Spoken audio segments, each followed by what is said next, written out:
materi yang kedua, yaitu subtopik yang akan diberikan adalah apakah nikotin itu dapat menyebabkan adiktif, bisakah mencegah masalah kesehatan di masa depan dengan mengatasi perilaku merokok, dan budaya vaping di kalangan generasi muda, yang akan dibacakan oleh pemateri yang sangat expert di bidangnya, yaitu Dr. Sribowo Tuahita Ginting, SPKJ, konsultan. Berikut akan saya bacakan CV dari beliau.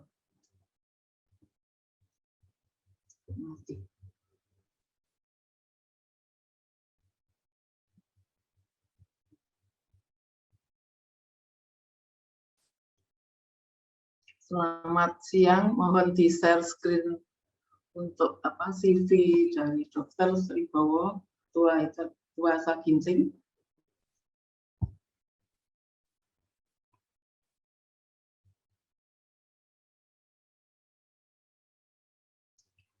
Izin dok, sudah dok itu dok.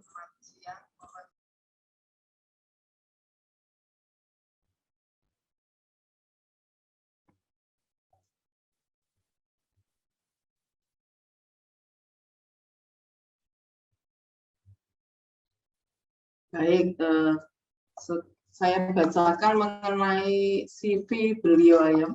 Beliau ini adalah expert ya, sangat expert di bidangnya, yaitu beliau saat ini menjabat sebagai Kepala Staf Medik Departemen Psikiatri di Rumah Sakit Persahabatan Jakarta. Beliau menyelesaikan S1 kedokteran, spesialisasinya, dan konsultan adiksi di FKUI, dan saat ini sedang menempuh program doktoral. Nah, prestasi beliau juga sangat luar biasa. Beliau banyak terlibat dalam riset, terus juga mengikuti training-training, dan banyak mendapatkan travel awards, baik di dalam dan luar negeri. Nah, untuk mempersingkat waktu, monggo Dr. Sribowo Ginting bisa menyampaikan materinya. Terima kasih. Iya, terima kasih Dr. Yunias atas perkenalannya. Selamat siang menjelang sore kepada teman-teman sejawat semua. Sebelumnya saya juga mengucapkan terima kasih kepada IDI dan juga PDSKJI yang memberikan kesempatan kepada psikiatri adiksi untuk bisa memberikan materi yang mungkin bisa bersama-sama kita pelajari dan kita kembangkan nantinya. Izinkan saya untuk share screen.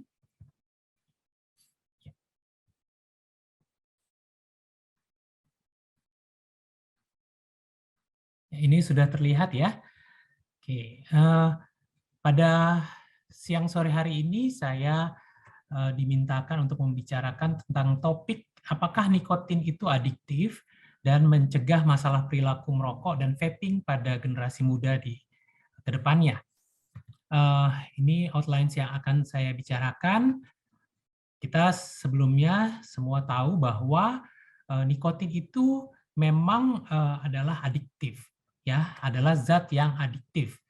Nah, sebelumnya kita perlu ketahui bahwa adiksi itu adalah suatu gangguan otak primer yang bermanifestasi pada gangguan perilaku. Jadi, gangguan perilaku yang muncul, misalnya pada nikotin, pada penggunaan rokok, disebabkan karena ada masalah di otaknya dan terlihat dalam manifestasi perilaku. Dan adiksi zat adalah suatu pola perilaku kompulsif penggunaan zat secara berlebihan yang merugikan diri sendiri, lingkungan, atau keduanya.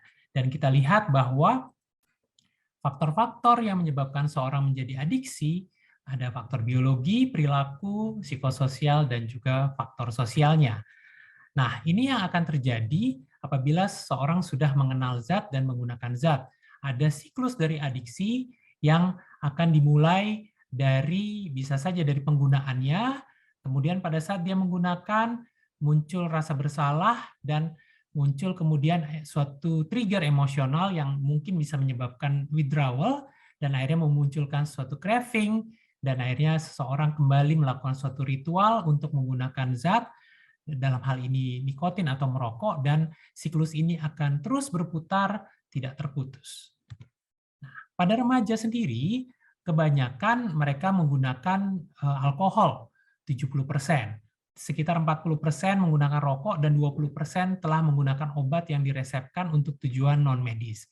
Nah, kenapa mereka akhirnya menggunakan zat dan terjadi adiksi? Karena menanggapi pengaruh-pengaruh sosial, lebih terlihat matang, jantan, dewasa, kemudian coba-coba, ikut serta karena ingin diterima dan diakui teman sebayanya, kemudian mengatasi masalah stres atau masalah pribadi dengan tujuan lari dari masalah, mengubah suasana hati, dan meredakan kesedihan, ketegangan, atau ketakutan. Selain itu juga, seorang remaja menggunakan zat dan menjadi adiksi karena ingin mencari dan mendapatkan pengalaman yang menyenangkan. Mereka biasanya memenuhi rasa ingin tahu sesuatu yang baru. Mereka jadi ingin memakai dan akhirnya terjerumus ke dalamnya. Selain itu juga, ada beberapa kasus menggunakan zat tertentu untuk bertujuan menurunkan berat badan. Contohnya adalah amfetamin dan nikotin. Dan kenapa bisa terjerumus dan masuk ke dalam adiksi? Karena ada pengaruh iklan, terutama pada rokok atau nikotin. Kita bisa melihat bahwa penyebab atau terjadinya adiksi pada remaja dari sisi neurobiologi. Kita tahu bahwa otak remaja masih berkembang dan neuroplastisitasnya juga masih meningkat. Dan ada beberapa area otak yang belum matang, sehingga menjadi rentan menggunakan zat. Kita tahu ada basal ganglia dan daerah striatum, yaitu bagian otak yang memproses perasaan, reward, emosi, dan nyeri, yang merupakan suatu dorongan penting dari penggunaan zat. Basal ganglia ini dia matang terlebih dahulu selama masa kanak.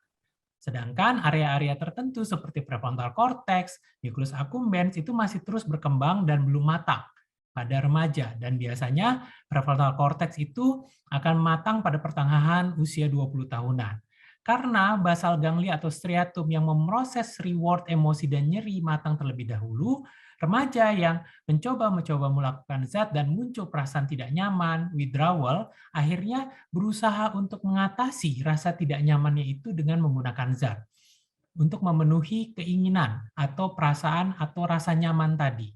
Sedangkan dorongan yang muncul tidak bisa diatasi atau sulit untuk diatasi oleh prefrontal cortex karena prefrontal cortex-nya belum matang, sehingga prefrontal cortex-nya belum bisa mengendalikan emosi dan impuls tersebut. Dan seseorang remaja akhirnya tidak bisa menginhibisi atau tidak bisa mengontrol perilaku penggunaan zatnya. Jadi kita bisa melihat bahwa ada masalah biologi pada saat seorang remaja menggunakan zat dan menimbulkan adiksi. Selain itu juga remaja juga mempunyai motivasi yang tinggi untuk mencapai suatu pleasurable rewards dan menghindari nyeri. Tetapi keterampilan untuk menilai dan membuat keputusan mereka masih terbatas. Sehingga hal ini memengaruhi kemampuan mereka untuk menimbang-nimbang risiko secara akurat dan akhirnya seseorang tersebut bisa menggunakan zat. Kita bisa melihat suatu contoh penelitian, ada pemberian alkohol secara akut dapat menyebabkan kerusakan otak di daerah prefrontal cortex, dan pemberian secara berulang akan menimbulkan kerusakan otak yang lebih luas di area lain, termasuk area belajar, forebrain, dan bahasa, yaitu neurocortex. Nah, kita bisa melihat adiksi nikotin pada remaja, biasanya mereka akan menggunakan produk-produk tembakau, dan saat ini yang populer adalah rokok elektronik atau sering kita sebut sebagai vape. Nah, kita bisa lihat ada beberapa produk-produk tembakau yang bisa digunakan oleh remaja yang saat ini, yaitu seperti sigaret, kretek, cigars, dan lain-lain. Termasuk juga kalau di luar negeri ada chewing tobacco, dip, snus, dan lain-lain. Nah, untuk penelitian, salah satu penelitian di Amerika Serikat memperlihatkan bahwa ternyata remaja tersebut cukup banyak untuk menggunakan produk-produk tembakau. Ya, secara keseluruhan produk-produk tembakau cukup tinggi dan rokok yang dibakar itu cukup rendah, dan e-sigaret mendominasi penggunaan nikotin pada remaja di Amerika Serikat, termasuk juga di high school dan juga di middle school. Bagaimana dengan di Indonesia? Kalau di Indonesia, di temukan bahwa sebanyak 18,8% pelajar yang menggunakan rokok dan 35,5% adalah laki-laki dan 2,9% adalah perempuan. Dan kita bisa lihat bahwa 19,1% dari anak usia 13 sampai 15 tahun menggunakan produk tembakau, di mana 35,6% adalah laki-laki dan 3,5% adalah perempuan. Jadi cukup tinggi nih remaja-remaja kita atau generasi muda kita yang menggunakan tembakau di Indonesia. Bagaimana nih yang menyebabkan suatu adiksi pada nikotin? Pada saat nikotin itu masuk ke dalam otak kita melalui paru, dia akan berikatan dengan reseptor asetilkolin nikotinat, yaitu alfa-4 beta-2. Dia yang paling banyak. Ada reseptor-reseptor lain, yaitu reseptor alfa-7, tetapi tidak terlalu banyak yang berikatan dengan nikotin. Yang paling banyak berikatan adalah alfa-4 beta-2. Nah, pada saat nikotin berikatan dengan reseptor tersebut, dia akan melepaskan neurotransmitter atau neurokimia seperti dopamin, norepinefrin, asetilkolin, glutamat, dan lainnya yang akhirnya merangsang suatu perilaku atau rasa nyaman, yaitu pleasure, terus kemudian supresi dari selera makan, terus kemudian bisa menimbulkan konsentrasi yang lebih baik, kognitif yang meningkat, kemudian kecemasan juga menurun, ketegangan juga menurun, dan akhirnya membuat seorang menjadi rasa nyaman pada saat menggunakan nikotin. Nah, kita lihat bahwa alfa-4 beta-2 itu banyak di daerah striatum, yaitu di ventral tegmental area, di mana area reward, dan dia akan terjadi pelepasan dopamin dalam jumlah yang cukup banyak dan akan diproyeksikan ke area-area lain di otak kita, salah satunya ke arah nucleus accumbens. Dan reward system akan bekerja setelah dopamin tersebut tersebar ke seluruh bagian otak kita. Nah, pada saat seseorang menggunakan rokok secara berulang, maka akan terjadi pemaparan berulang pada reseptor. Pada saat pemaparan berulang pada reseptor akan terjadi upregulasi reseptor alfa-4 beta-2 dan akan menjadi peningkatan kebutuhan nikotin dan akhirnya seseorang menjadi ketergantungan atau adiksi nikotin, dan saat seorang tersebut tidak menggunakan nikotin, maka terjadi withdrawal dan akan mencari nikotin atau rokok untuk memenuhi kekosongan reseptor alfa-4 beta-2 tersebut. Bagaimana dengan e-sigaret? E-sigaret itu adalah suatu electronic device, ya, electronic nicotine delivery device yang dioperasikan oleh baterai, dan ini akan menyalurkan nikotin baik dengan perasa maupun tidak dan bahan kimia lainnya ke dalam paru dengan uap.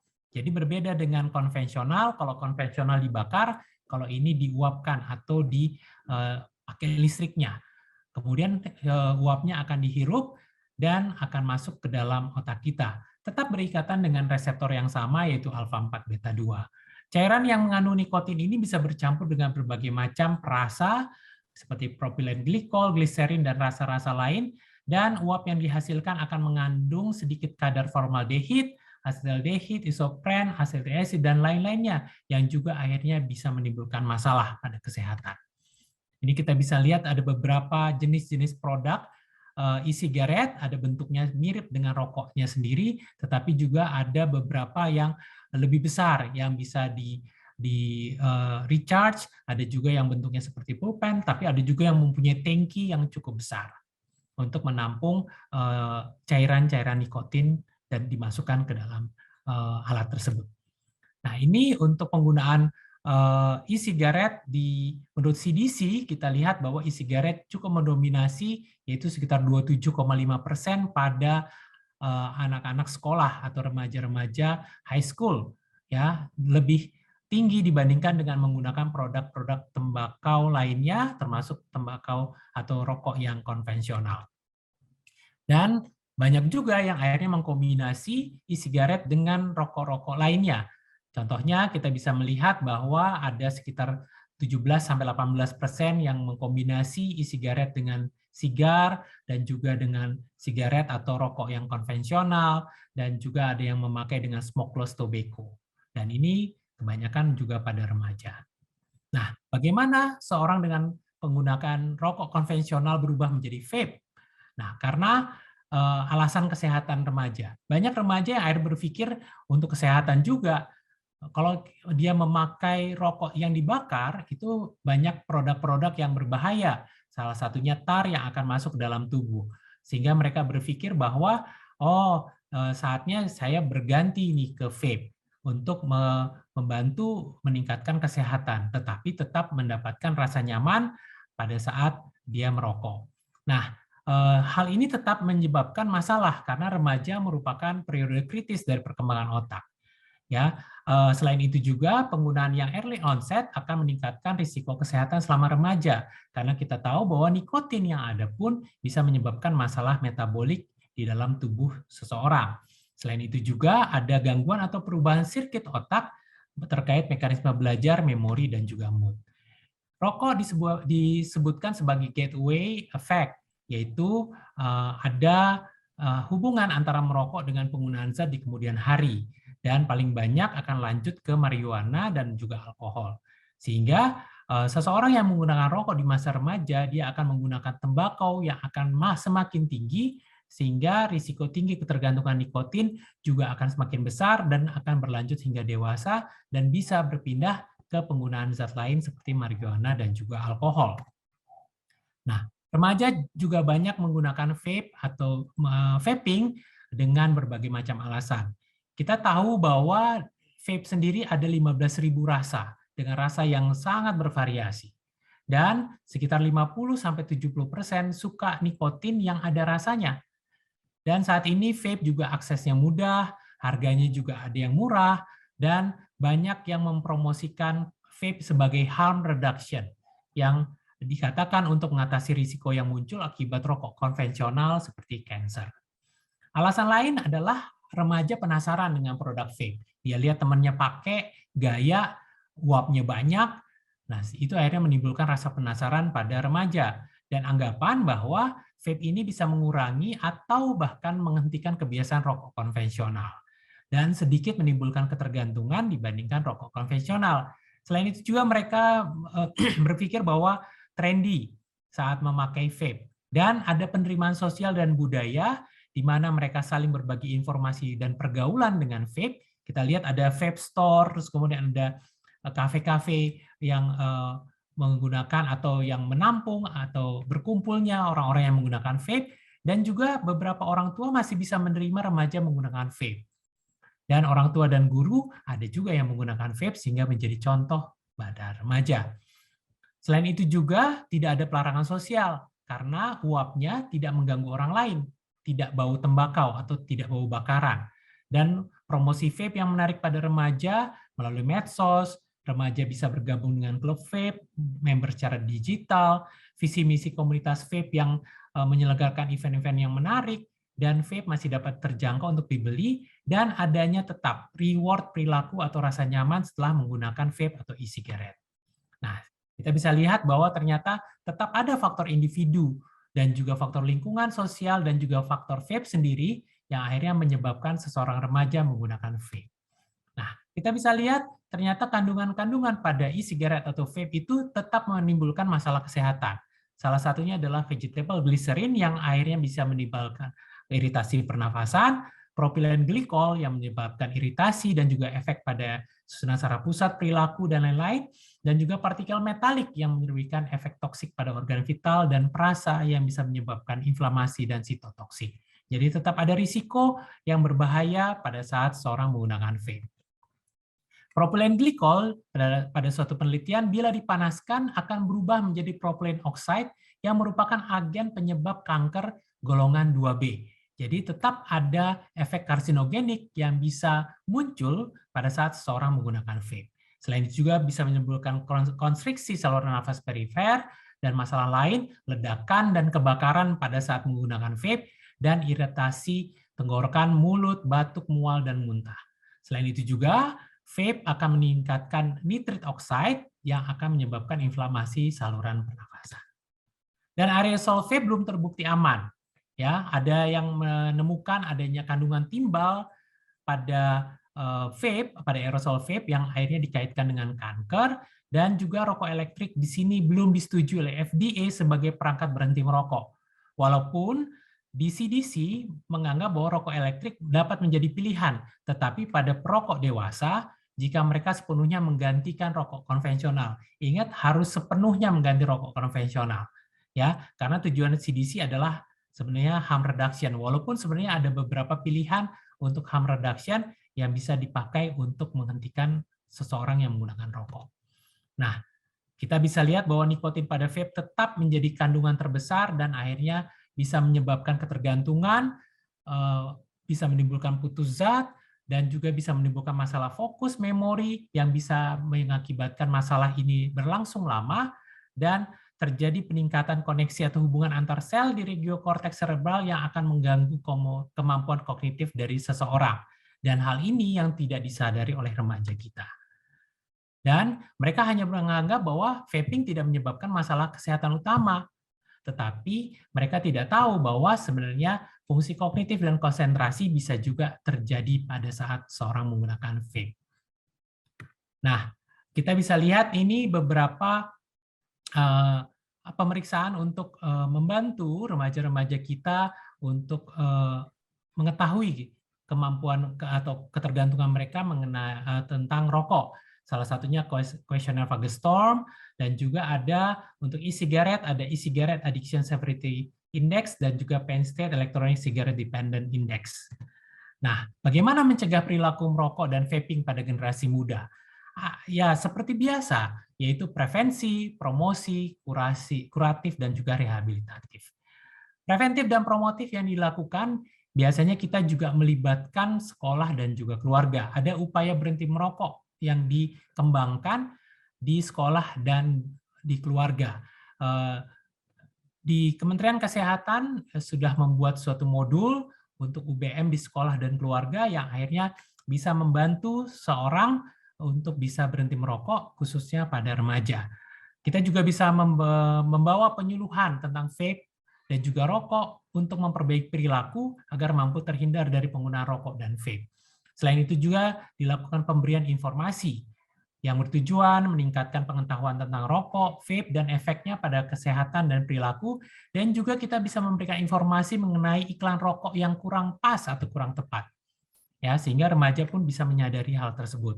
Kemudian ada pendekatan alternatif, yaitu menjalin kerjasama, meningkatkan percaya diri remaja melalui kegiatan seperti olahraga, meditasi, relaksasi, dan lain-lain. Sehingga remaja bisa mengalihkan pikiran-pikirannya untuk merokok ke hal-hal alternatif tersebut. Selain itu juga ada pendekatan ketahanan sosial, yaitu memperkenalkan situasi penggunaan vape karena pengaruh tekanan teman sebaya. Sehingga dengan ketahanan sosial ini bisa membantu remaja untuk dapat menolak tawaran, tetap membina komunikasi dengan guru, orang tua, dan juga teman sebaya. Selain itu juga kita bisa membantu remaja untuk meningkatkan kemampuan dia mengatasi masalah seperti mengatasi stres dan cemas, sehingga mereka tidak beralih menggunakan nikotin atau rokok atau vape untuk mengatasi masalah stres atau cemasnya. Dan pendekatan teman sebaya sangat penting, mereka akan diarahkan untuk berteman dengan orang-orang yang lebih positif atau teman-teman sebaya yang lebih positif yang bisa mendukung dan mensupport mereka, dan berusaha untuk menghindari teman-teman sebaya yang bisa memberikan pengaruh buruk dalam kehidupan mereka. Nah, untuk kuratif dan rehabilitatif, untuk remaja sendiri tidak dianjurkan untuk pemberian farmakologi untuk berhenti merokok. Ada beberapa literatur dikatakan dapat menggunakan NRT untuk para vaper yang dewasa. Dan tidak ada guideline resmi untuk tata laksana vape. Nah, ada intervensi perilaku untuk remaja yang direkomendasikan. Seperti yang tadi Dr. Siste katakan, ada cognitive behavioral therapy, motivational interviewing, dan juga ada contingency management yang bisa membantu remaja untuk menguatkan perilaku-perilaku positif untuk mengendalikan perilaku.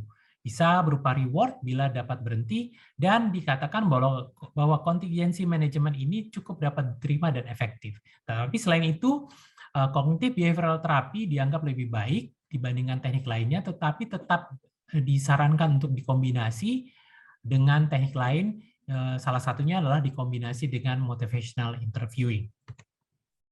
Dari situ semua, saya memberikan kesimpulan bahwa rokok mengandung nikotin yang menimbulkan ketergantungan dan menjadi daya tarik remaja untuk menggunakannya, sehingga kita bisa menyebutkan bahwa nikotin itu adalah adiktif. Dan pengaruh teman, lingkungan, dan faktor kebiasaan serta biologi yang menyebabkan remaja menjadi ketergantungan nikotin.